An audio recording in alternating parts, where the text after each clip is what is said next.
do as I told you, you understand? You don't want to let your sisters and your brother work hard all day for you to just stare at your dinner, do you?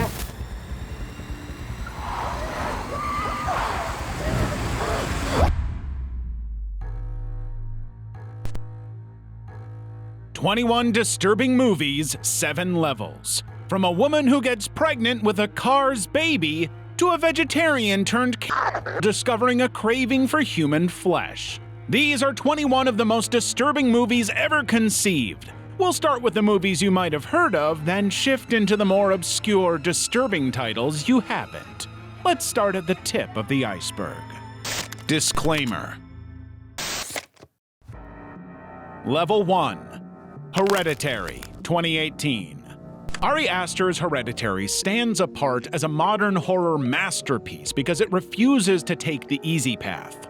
While most modern horror films lean heavily on jump scares and graphic violence, Hereditary opts for something far more unsettling: a persistent, inescapable atmosphere of dread.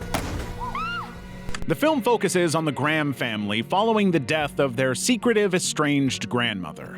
From the beginning, something feels extremely, uncomfortably wrong. The family's disconnection is palpable. The family matriarch Annie creates miniature dioramas of traumatic moments.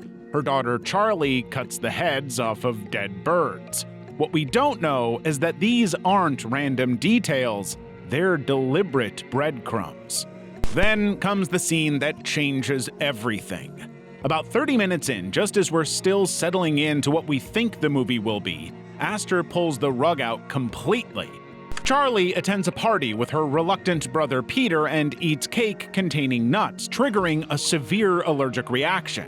I think my throat's getting bigger. Peter frantically drives her to the hospital while she gasps for air, sticking her head out of the window to breathe. But then a deer appears in the road, forcing Peter to swerve. In the chaos, Charlie's head collides with a telephone pole, removing it from her body. Instant. We could never have seen that coming.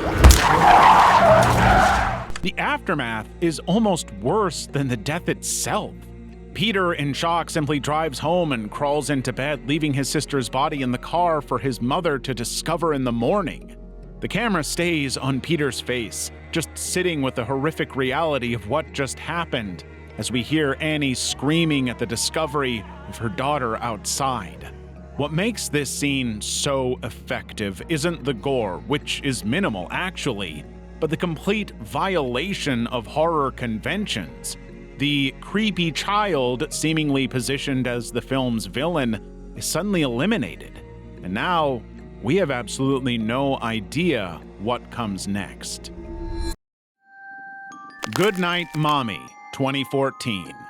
From the start, Goodnight Mommy establishes a most unsettling premise. Twin boys return to their isolated modern house to find their mother's face hidden behind surgical bandages.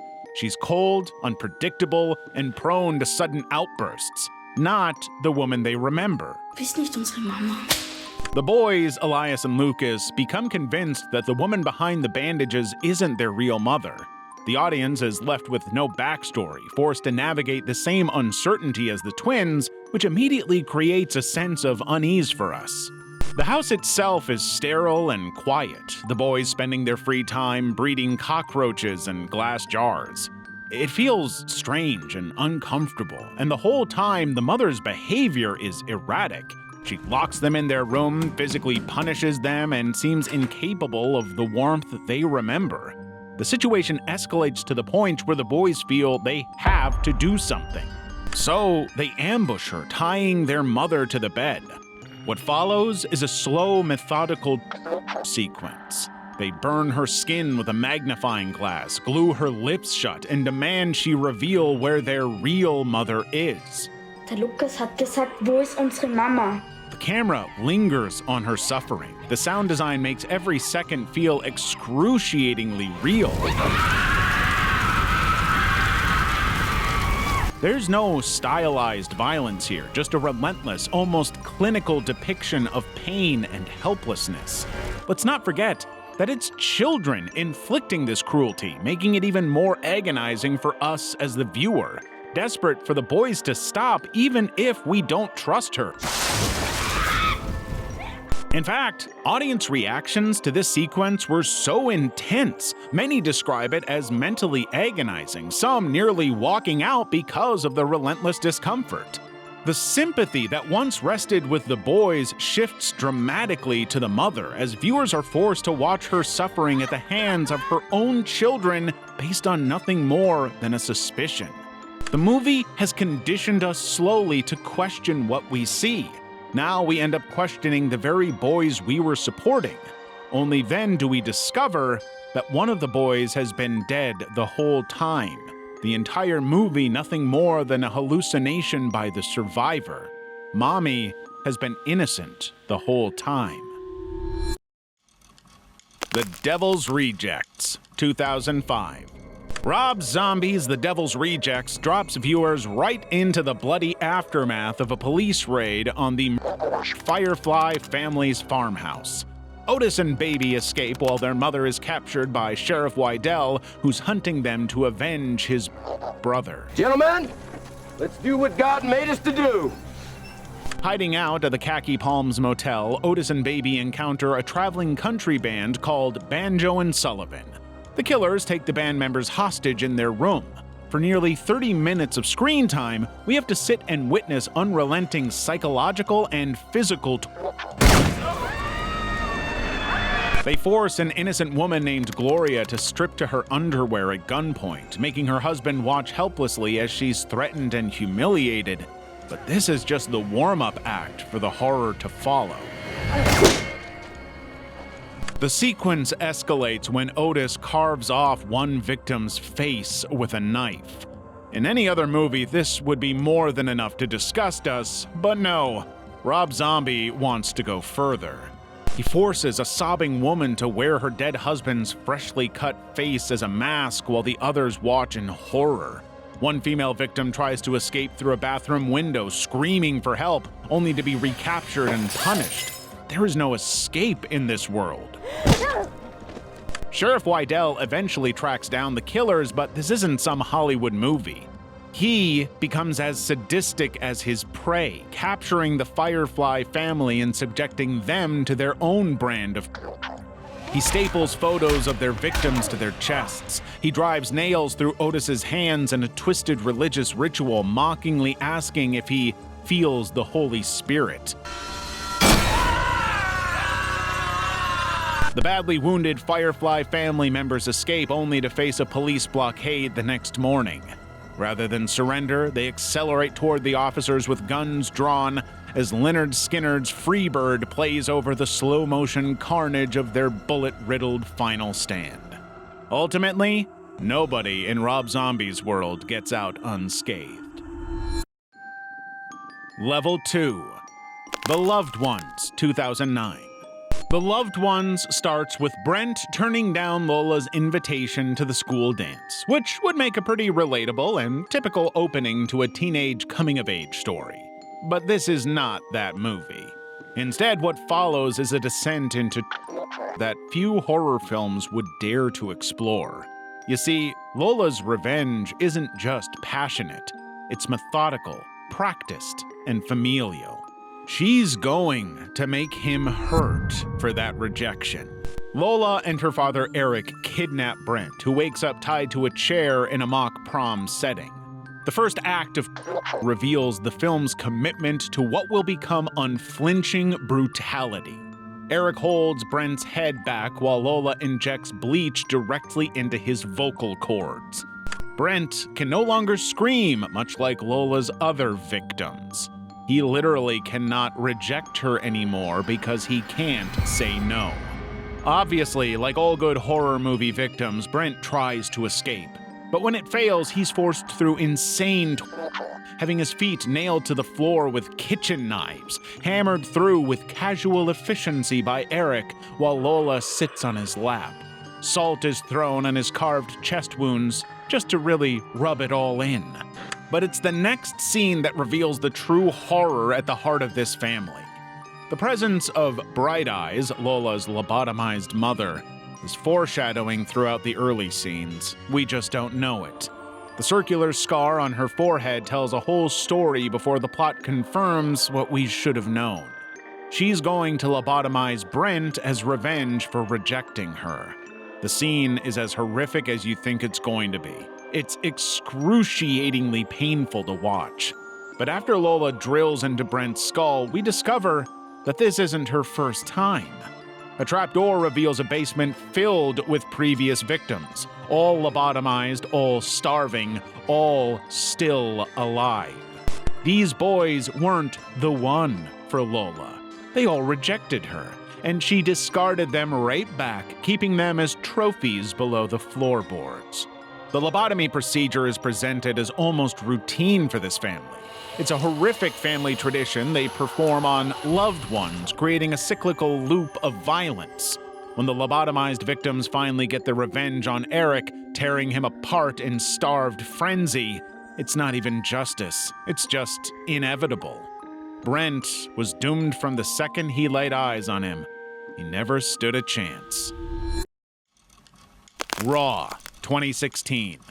Julia Ducournau's Raw takes viewers on a journey through the unsettling transformation of Justine, a first-year veterinary student raised as a strict vegetarian. During a hazing ritual, upperclassmen forced Justine to eat a raw rabbit kidney. This seemingly small act triggers something inside her. Ah ouais, pas mal. Vous avez des allergies particulières?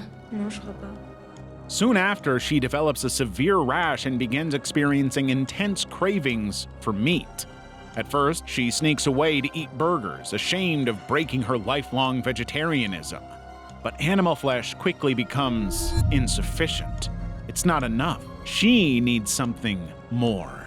Justine starts raiding the refrigerator at night, devouring raw chicken directly from the package. Her hunger escalates with a feral intensity. During a makeout session, she bites a chunk from a boy's lip, tasting human flesh for the first time. The worst thing is, she likes it. The film reaches its most notorious moment when Justine's sister Alexia attempts to give her a bikini wax. The procedure goes horribly wrong as Alexia accidentally cuts off her own finger with scissors and faints from shock. Justine, initially panicked by the situation, notices the severed finger, blood pooling around it. She hesitates, then picks it up. We know what comes next. The camera doesn't turn away as Justine first tastes the blood, then begins to nibble on the finger. When Alexia regains consciousness, she witnesses Justine mid-feast, blood-covered and unashamed about what she's done. From there, well, she becomes insatiable. She finds that she has to taste blood to enjoy her intimacy with her partners, or wakes to discover she's chewed a significant chunk out of her lover. There's no dramatic music or stylized editing. All we see is the methodical, almost casual way Justine gives in to her urges. The film forces viewers to confront not as some distant horror committed by monsters like in other movies. This is just a primal urge deep within her. Later, we learn this hunger runs in the family, suggesting Justine was always destined for this transformation. Vegetarianism was just a temporary way of delaying this biological need she never knew she had. Titan, 2021. When Titan was released, it quickly became the focus of a lot of discussion in film festivals around the world for the sheer audacity of it. The movie opens with Alexia, a dancer at car shows whose childhood skull fracture, repaired with a titanium plate, left her detached from humanity and drawn to machines. Y a pas de risque que la plaque bouge dans sa tête, hein? Sauf en cas de choc violent. C'est très solide. C'est en titane. In a moment of sudden, unexpected violence, Pardon, je voulais te dire, je crois que je suis tombé amoureux de toi en fait. Alexia is an obsessive fan with a hairpin, then retreats to a Cadillac where she engages in a really messed up encounter with the car and gets pregnant with a hybrid fetus that rapidly corrodes her body. Bet you didn't see that one coming. Engine oil soon starts to seep from her breasts and genitals, staining her clothes and skin. In a desperate attempt to terminate the pregnancy, she rams the same weapon, the hairpin, still caked with her victim's blood, right into her cervix. But the metal child won't die. As the fetus grows, jagged titanium plates erupt beneath her skin, warping her once perfect silhouette. She binds her torso with bandages to conceal the swelling, but motor oil leaks out beneath her while she sleeps and during showers. A relentless, unstoppable itch at her abdomen drives her to claw open her own flesh, revealing a pulsing cavity dripping black fluid. Si c'était toi qui pouvais pas pleurer ton gosse, qu'est-ce que tu ferais? At every turn, the movie gets more disgusting and surreal. In the final act, her body succumbs to the pressure. Titanium spikes pierce her back, and her skin splits like overstretched latex as she gives birth to this horrific abomination. The infant is a squirming mass of flesh and chrome, but it's alive. Alexia, however, bleeds out beside a fire truck she violated earlier.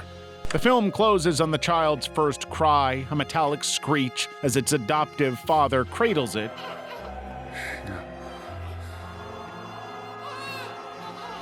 ignoring the carnage and any bizarre absurdity in the situation. Titan's horror lies in its weirdly cold depiction of a body rebelling against itself, blending uncomfortable body horror with the visceral realities of unwanted pregnancy, forced self-harm, leaking fluids, and irreversible physical mutation. Albeit with a little more woman-on-car action, of course. High Tension, 2003. High Tension introduces Marie and Alex, college friends who arrive at Alex's family's secluded farmhouse for a weekend of studying. Moi, je me flinguerais si je devais habiter toute l'année au milieu des champs. Puis de toute façon, on n'est pas là pour sortir, hein, on est là pour bosser, ma vieille. This rural spot is classic horror. Help is far away and darkness conceals dangers. We've seen this movie before. The film builds relentless suspense through careful pacing. After a quiet dinner scene establishing the complicated family dynamic, a mysterious van arrives late at night. The driver rings the doorbell, but when Alex's father answers, his face is slashed with a straight razor. The killer then presses his head between the staircase spindles and shoves a bookcase toward him in a brutal spray of blood. Qu'est-ce qui se passe, maman? Rien, mon chéri, rien. Retourne dans ta chambre. C'était quoi ce bruit? Tom, tu fais ce que je te dis. Okay, I guess we haven't seen this movie before. Marie witnesses this whole situation from a hiding spot, arranging her room to appear unoccupied. She creeps through darkened hallways, constantly at risk of discovery. But we're about to witness the most disturbing kill of the movie. After hearing thuds, Marie hides in a closet, peering through slats as the killer viciously slashes Alex's mother's throat. The scene actually required multiple reshoots because the actor, Philippe Nahon, was uncomfortable pressing too hard against the actress's neck. But the end result is horrific. Blood sprays in anatomically accurate patterns thanks to the filmmaker's consultation with a coroner about proper blood spray details. It's disturbingly real. The suspense intensifies until we reach a gas station sequence where Marie attempts to get help. C'est peut-être notre seule chance. Le couteau. Si je reviens pas. The killer discovers her pursuit, leading to a cat-and-mouse chase through dark woods. But then comes the twist that divided audiences. Marie is revealed as the actual killer, her love for Alex manifesting as homicidal delusion.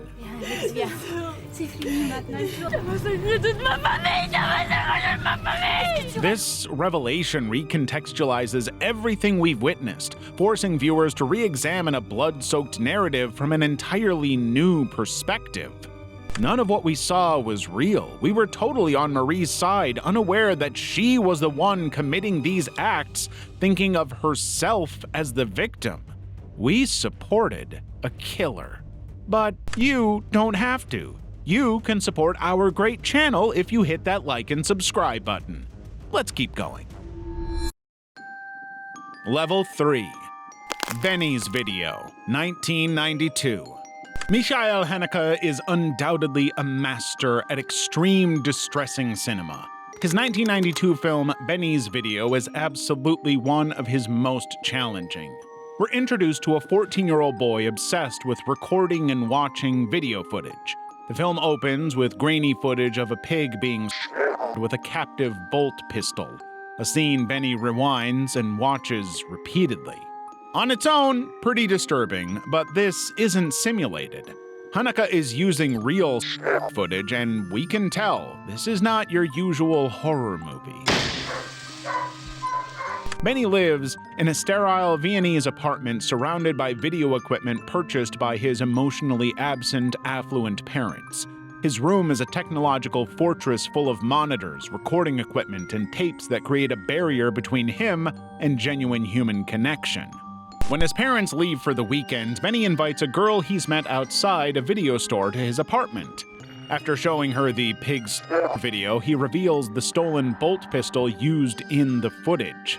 What begins as an awkward teenage interaction spirals into horror as Benny shoots her with the bolt gun, killing her instantly. But the isn't shown directly. That would be too simple. Instead, Haneke forces us to watch it through a video monitor connected to Benny's camera, just as Benny would want to see it. It's not a clean kill. The girl doesn't die immediately. All we hear are her screams as Benny fires twice more to finish her off. With his task done, Benny methodically cleans the apartment, hides the body, and goes out with friends. He later shaves his head completely. When his parents return, Benny simply shows them the video of the as though he's proud of the film he just made. Their response is equally disturbing. There's no moral outrage, just pragmatic problem solving. They decide to dispose of the body while sending Benny to Egypt with his mother, keeping him well away from the problem at home. Haneke's cameras maintain its unblinking gaze through these discussions, making viewers uncomfortable witnesses to this horrific moment. The film never offers psychological explanations or emotional catharsis of any kind. Instead, it implicates us as viewers in its examination of media violence and emotional disconnect. Haneke's unflinching long takes and static shots prevent escape from the horror, forcing us to confront our own voyeuristic tendencies. He's the master of uncomfortable voyeurism. Trouble Every Day, 2001. Claire Denis' 2001 film Trouble Every Day throws viewers right into the disturbing world of Shane and Corey, two individuals afflicted with a mysterious condition that transforms their desires into a hyper-violent bloodlust. The film opens with American newlyweds Shane and June arriving in Paris for their honeymoon. But behind his loving husband's facade, Shane harbors violent urges he struggles to control. On the plane, he kisses his wife tenderly, then retreats to the bathroom where he's overwhelmed by visions of her covered in blood. It's a very sudden shock and hard to ignore.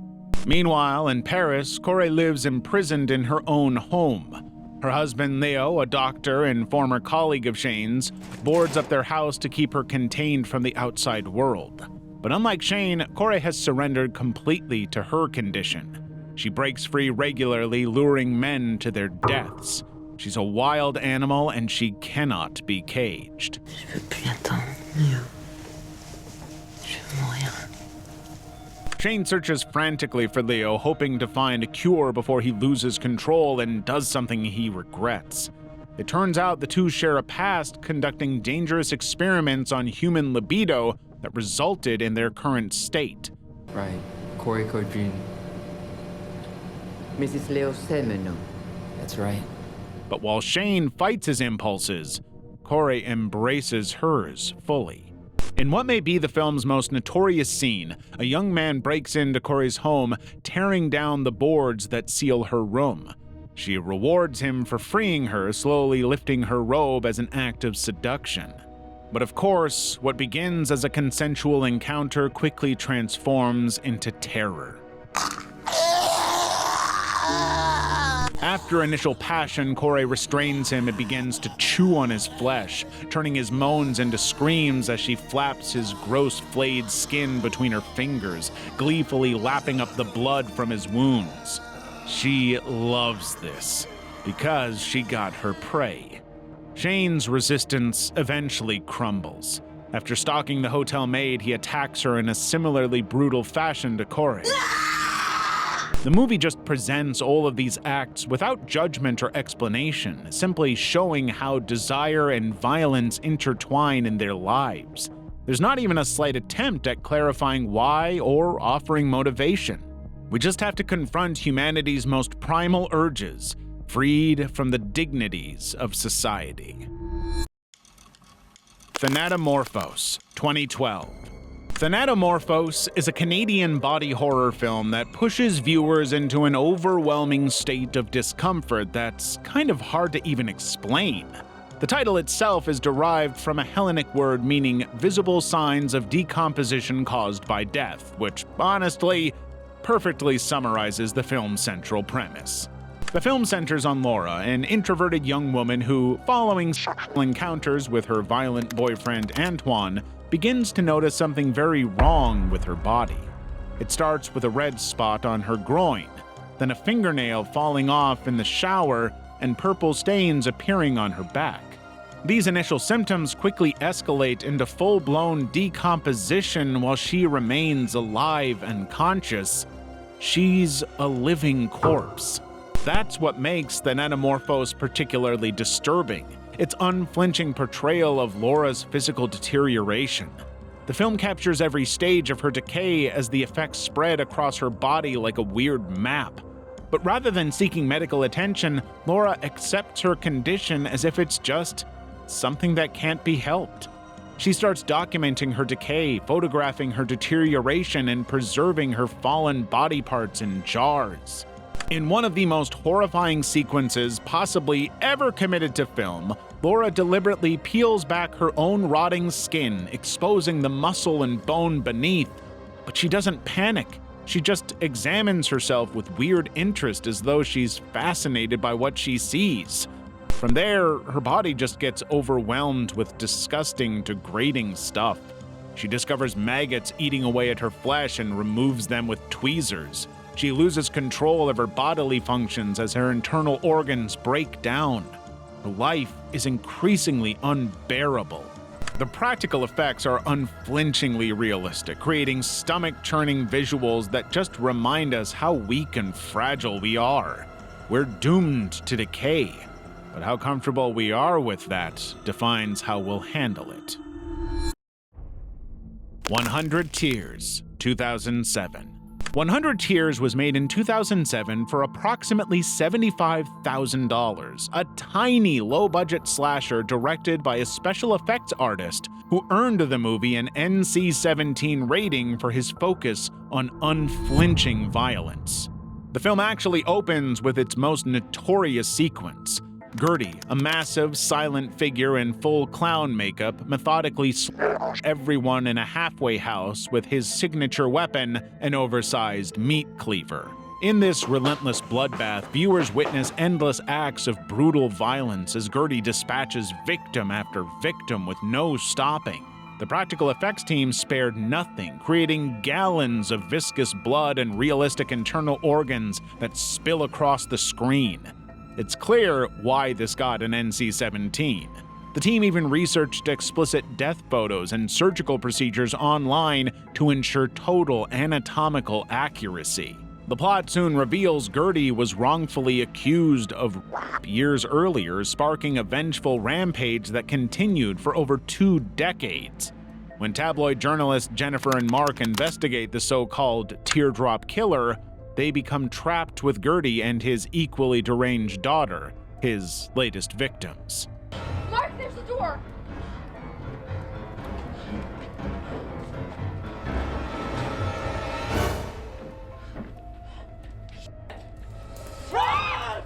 What makes the violence particularly disturbing is that there's no moral commentary whatsoever. There's no effort to justify or explain why he's doing this. Sure, he was accused of assault, but the movie just allows the murders to unfold.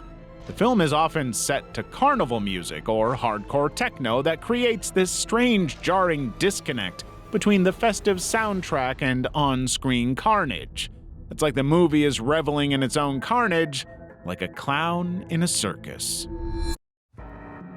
Level 4. The Afflicted, 2011. The Afflicted dives into the horrifying true story of Teresa Knorr, a mother who twisted her religious beliefs to justify tormenting her children. The film opens with Maggie beating her husband Hank to death with a baseball bat after he threatens to take their children away. Rather than admitting what she did, she simply tells the kids he ran off with a mistress. From there, Maggie descends into religious mania, obsessing over a televangelist called the Cowboy Prophet. But as money runs short, Maggie turns to desperation, forcing her son into labor and pimping out her daughter, Carla. You're sick. I am not sick. I am practical, and you're going to provide for this family. So I want you to clean yourself up. Put on something sexy. Her mental state is rapidly unraveling, and all we can do is watch as her religious delusions intensify alongside her alcoholism. Her daughter Kathy gets the worst of it. Maggie, seeing herself as hideous, projects her self-loathing onto her daughter, forcing her to consume canned foods blended with lard as punishment. When Kathy finally stands up to the abuse, Maggie shoots her in the shoulder and chains her in the bathtub. You don't want to let your sisters and your brother work hard all day for you to just stare at your dinner, do you? Maggie obviously doesn't consider her human, let alone her daughter. But Maggie does eventually come to try and help Kathy while she can, performing an amateur surgery to remove the bullet, giving Kathy vodka and pills as an anesthetic. This horrific procedure kills her daughter. All of this is horrifying to sit and witness, but the real Teresa Knorr's crimes were even more shocking. She murdered 2 of her daughters, burning one alive after shooting her and starving another to death in a closet. Her remaining children were forced to help dispose of their sisters' bodies, an unthinkable punishment for no good reason. What makes The Afflicted truly unsettling isn't just the violence, but how Maggie takes advantage of her distorted interpretation of the Bible to justify her actions. How she looks for any justifiable excuse to defend her decision to effectively kill her children. Bad Boy Bubby, 1993. For 35 years, Bubby has existed in a single room. His mother Florence convinces him the outside air is toxic, wearing a gas mask whenever she leaves to sell him on this blatant lie. Can't come outside, because no gas mask. And Bubby die! She bathes him like a child, feeds him sugar-soaked bread, then uses him for a routine as casual and matter-of-fact as if they're brushing their teeth. But Bubby is completely inept and clueless about how to deal with the world around him. When his cat becomes troublesome, he wraps it in cling wrap until it stops moving. It's the first sign that tells us something bad is going to happen. Bubby is seemingly losing touch with his instincts. Bad Boy Bubby grows more disturbing when Bubby's estranged father Harold appears. Dressed as a priest, he mocks Bubby's mental state and encourages Florence to beat him. What's up, son? You got a mental condition or something? Which she obviously does. The escalates until one night, after his parents pass out drunk, Bubby takes the cling wrap he used on his cat and decides to get his vengeance. He approaches his unconscious father first. The camera holds steady as he carefully wraps the plastic around his head, sealing off his supply with the same curiosity he showed with the cat. It doesn't seem like he even registers what he's doing. After killing both of his parents, Bubby ventures outside, discovering the air isn't poisonous after all. It's his first revelation in a world he doesn't understand. In this new world, he's beaten, imprisoned, and mistreated yet again. Yet, he mimics what he observes, learning to navigate society through precise imitation. 2 of those wonderfully fattening chocolate eclairs, please, Sam. 2 of those wonderfully fattening chocolate eclairs, please, Sam. No matter how horrific the acts he repeats. Tahir's uncompromising filmmaking makes viewers uncomfortable by design. He used 31 different cinematographers, each bringing their own visual style to Bubby's new experiences, leaving us completely lost and disoriented. This fragmented approach mirrors Bubby's disjointed understanding of reality. He's a monster only because he was a victim. And now we have to make sense of this mysterious world the way he does. We're literally in his head. House of Flesh Mannequins, 2009. Photographer Sebastian Reese lives in isolation, treating his camera as an extension of himself. A victim of childhood, Sebastian was used as a subject in his father's sleep deprivation experiments, every moment documented on film. Like all movie psychos, this traumatic upbringing shaped him into a disturbed photographer who now works for the sleazy Mr. Cannoluti, capturing gruesome accidents and filming snuff videos for an underground clientele we don't really want to know. Television is the best example of what a sick society we have become. A society interested only in corruption, voyeurism, addicted. But Sebastian's world changes when Sarah Rogue moves into his apartment building. She's young, beautiful, and inexplicably interested in his dark photographic work. Beautiful. Did you do this? Yes, I put it all together. If this is where you work, I can't wait to see what you're working on. What starts as curiosity quickly spirals into something so much darker, bloodier, and horrific. The film unfolds across 3 acts, blurring the line between reality and Sebastian's hallucinations. Between awkward interactions with Sarah, Sebastian frequents a bizarre venue called the House of Flesh Mannequins, a peep show theater where he indulges in all of his most voyeuristic impulses.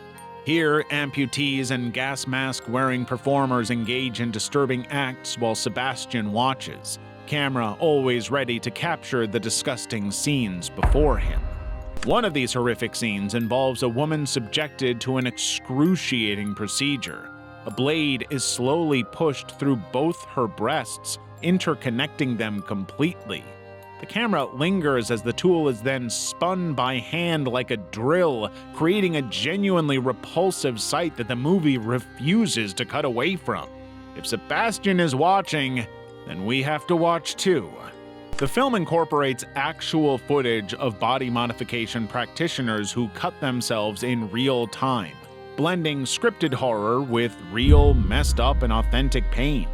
We can never be fully sure if what we're seeing is real or scripted. As Sarah delves deeper into Sebastian's world, his grip on reality weakens. Those images, that film, isn't that just a movie, is it? No. I made a mistake. His traumatic past and present obsessions collide in a nightmarish finale filled with surreal imagery, including Sebastian being devoured by naked dwarfs wielding spoons. The boundaries between his films, memories, and reality have dissolved completely, leaving viewers stranded in his fractured mind. What a horrible place to be.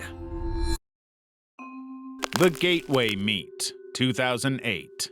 The Gateway Meet follows a Satanist family living in a coastal fishing town. Marcus struggles with the expectations placed on him after his father's death. His Satanist father died while attempting to open a portal to hell, and now Marcus must continue this bloody mission whether he wants to or not. The film wastes no time showing this family's commitment to their cause.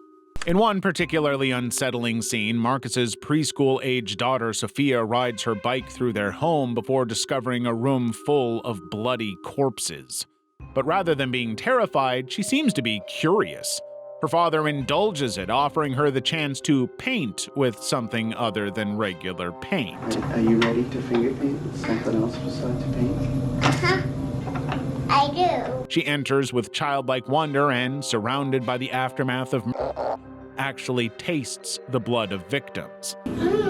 It's such an innocent moment that leaves us completely and totally horrified.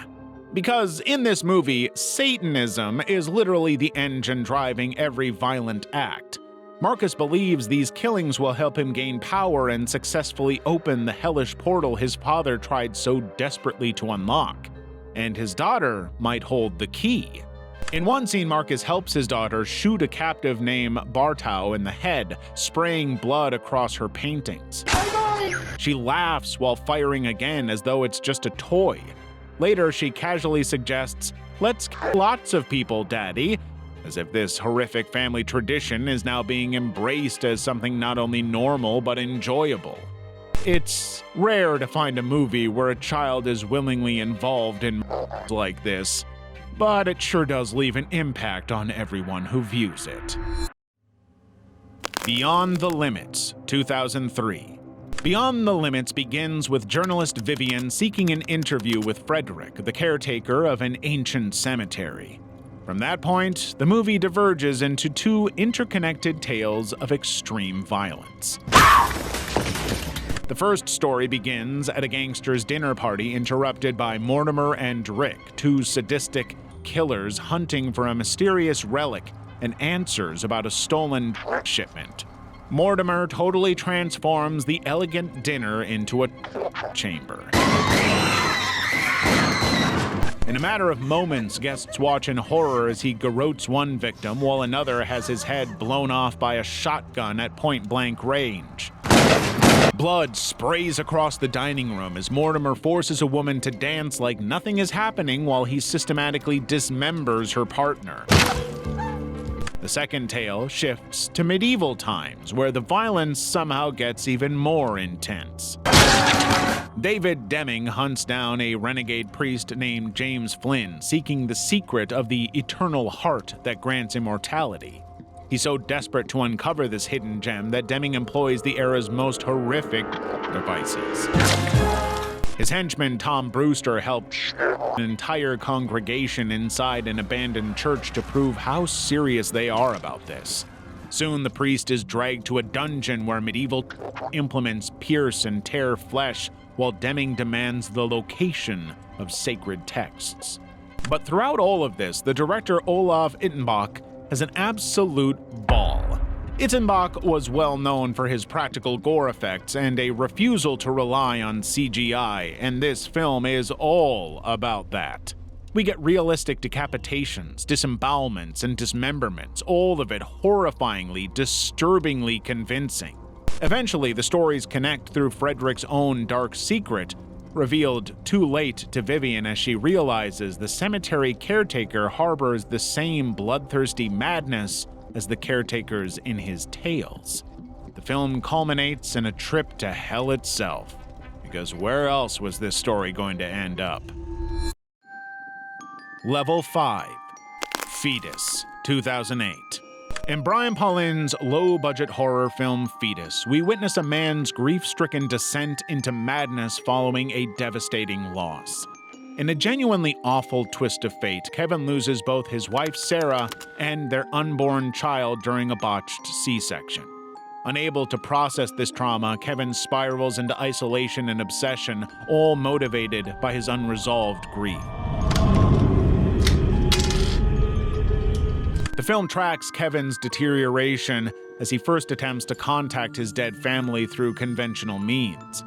He begins seeing strange apparitions through his video camera, what appears to be some kind of infant entity lurking in his home, possibly his unborn child. These failed attempts convince him that something is there and push him toward darker methods.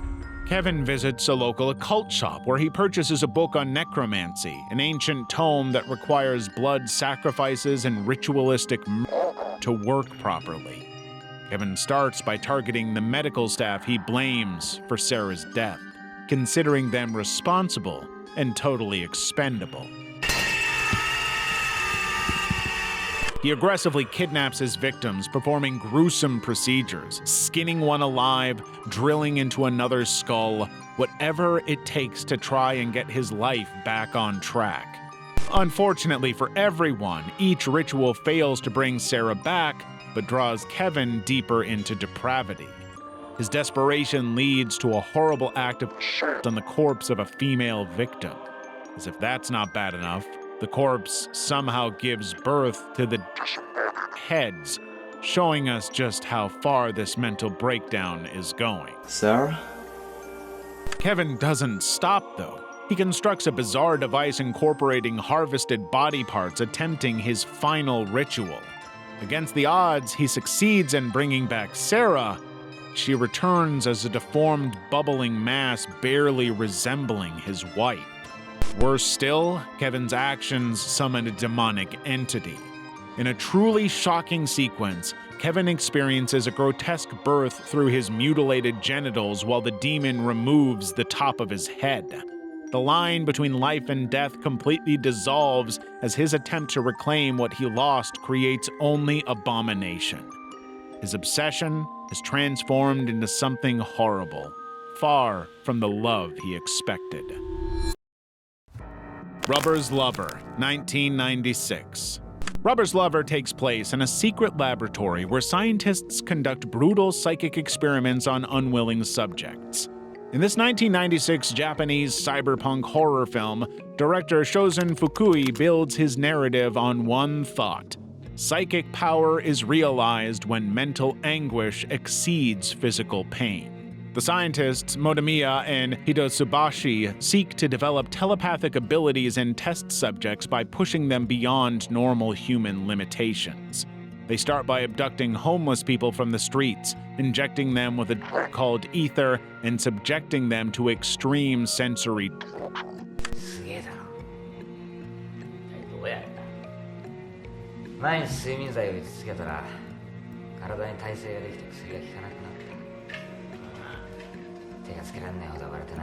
Victims are strapped into tight rubber diving suits that suffocate the skin, while a device called Digital Direct Drive, DDD, bombards their eardrums with unbearably high sound frequencies. It's driven to push them further and further no matter what. Most test subjects die horribly. Their brains hemorrhage and explode, splattering blood everywhere. The corporation funding this research decides to pull the plug after repeated failures, humiliated by the wasted time and money. They send a secretary named Kiku to shut down the operation on their behalf, but the desperate scientists refuse to stop. They capture Kiku and their former colleague, Shimika, using them as their next test subjects.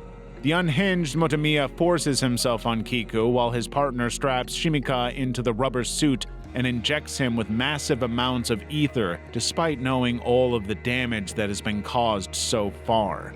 This time, though, it's different. Something goes terribly right with Shimika. The combination of sensory deprivation and sound unlocks powerful psychic abilities. He becomes a dangerous force with telekinetic powers, seeking revenge against his tormentors. As the carnage unfolds, the black and white cinematography means that blood appears jet black, making the violence even more unsettling. It looks like something mechanical, as though their already methodical experiments are just clockwork. Masterful engineering. Level 6. A Perfect Child of Satan, 2012. A Perfect Child of Satan is a 21-minute short film directed by notorious extreme horror director Lucifer Valentine. Valentine is best known for his extreme vomit gore trilogy, but he shifts gears with this film. Kind of. Instead of vomit, he focuses on the dangers of online dating through brutal realism. The film follows Sarah, a sex worker who records video diary entries about her excitement for an upcoming date with someone she met online. You know when you just know, like you can just feel it? I think I could be with this guy forever. I've just met the man of my dreams. I've never met anyone like this before, like even though we haven't really actually met. She speaks directly to the camera, sharing intimate details about her life and growing increasingly animated as the meeting approaches. Her naivete comes through as she pours out her heart, unaware of what awaits her. For the first 10 minutes, we follow Sarah's building anticipation. She talks about how this person understands her in ways no one else does. She believes she's found love for the first time. Then comes the meeting. Sarah's face freezes in shock. The person isn't who she expected.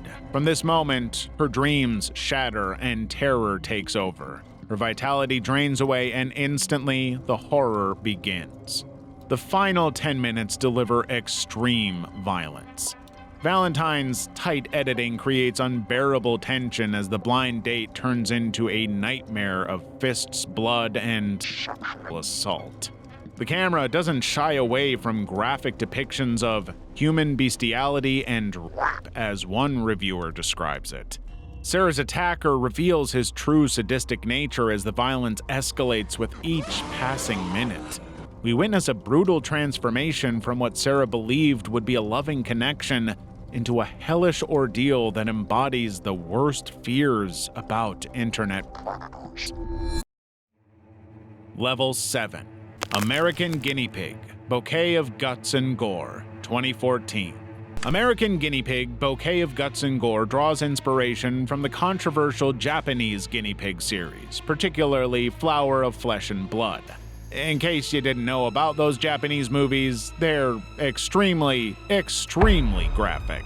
2 women are abducted by masked figures who drug them with LSD and a paralyzing agent, leaving them conscious but immobile on tables, where they become unwilling subjects in a snuff film.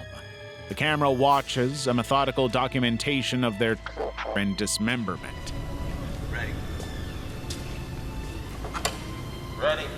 Ready. The film was shot primarily on Super 8 and VHS cameras, the grainy, degraded visual aesthetic mimicking the look of authentic snuff films. The filmmakers intentionally include moments where the killers run out of film and reload their cameras, creating an unsettling rhythm of starts and stops that heightens the realism. Suddenly, we're voyeuristic participants rather than passive observers. We're involved in this. Let me congratulate you on being picked for this honor. Your sacrifice will not be in vain. The special effects created by Marcus Koch achieve a disturbing level of realism. The most notorious sequence of the movie involves the systematic dismemberment of a still living victim. After severing her hand and placing it on her chest, the proceeds to amputate her foot, then methodically saw through both legs. The camera lingers on exposed muscle and bone, capturing the visceral details of the mutilation. The sequence culminates in perhaps the film's most disturbing moment. The slices open the victim's abdomen and slowly extracts her intestines, pulling them out hand over fist like a big, long, gory rope. And even after all of this, the movie still has one last disgusting twist to horrify us. You're doing this for a reason, all right? You know that we have your kids. You know that we have your children. And what happens to them depends on your performance tonight. Despite this extreme trauma, the victim remains partially alive, her tongue still moving as her tormentors thank her for her participation. Congratulations, Amy! Thanks for being such a wonderful participant for us tonight! This final violation represents the ultimate dehumanization. She was never human to these people, just raw material for entertainment. Maruta 2, Laboratory of the Devil, 1992. Maruta 2, Laboratory of the Devil still stands as one of cinema's most unflinching depictions of Japanese war crimes committed during World War II. This 1992 Hong Kong film, directed by Godfrey Ho, serves as a sequel to the notorious Men Behind the Sun, focusing on Unit 731. The covert biological warfare research facility where an estimated 200 to 300,000 victims died through experimentation and disease. The film centers on a young Japanese doctor named Morishima who becomes horrified by the experiments being conducted at Unit 731.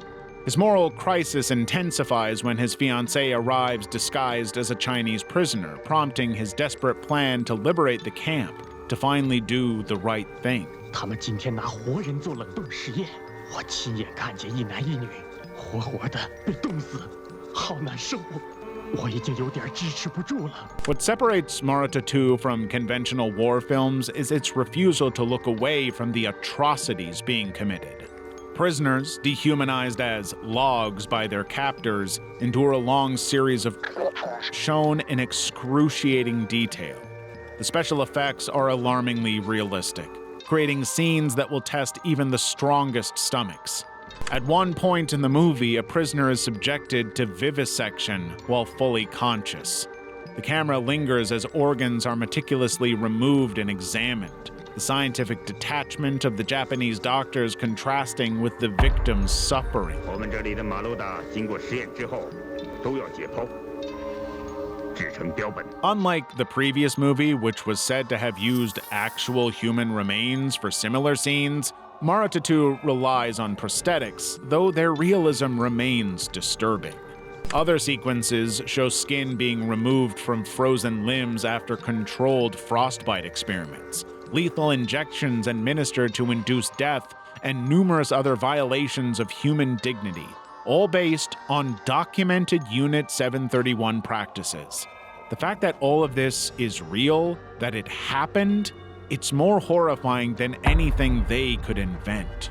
The film attempts to introduce a narrative about moral awakening amidst these horrors, yet the love story between Murashima and his fiancée feels out of place and overwhelmed by the catalog of cruelties going on. 我好想你啊，爱子，我要救你出去，我要救你出去。 Is punishing to sit through. We don't want this guy to be happy, even if he is waking up. He's been complicit for too long. The movie is unbearable, painful, and horrifyingly authentic. If you're still in the mood for more disturbing TV and movie content, why not check out this video on the most disturbing reality shows?